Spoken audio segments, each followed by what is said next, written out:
What's the meaning of blood relative?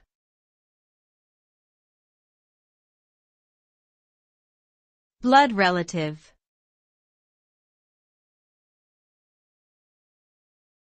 Blood relative.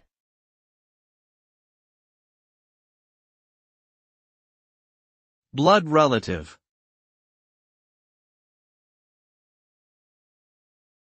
Blood relative.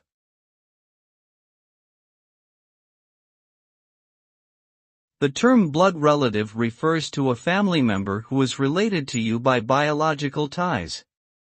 This means that you share genetic material with them, such as DNA. This includes immediate family members such as parents, siblings, and children, as well as more distant relatives like grandparents, aunts, uncles, and cousins. Blood relatives are seen as a special category of family members, since they share a direct biological link with you. This bond is often considered to be stronger than other types of familial connections, such as those formed through marriage or adoption. The term is used in a variety of contexts, including legal and medical settings.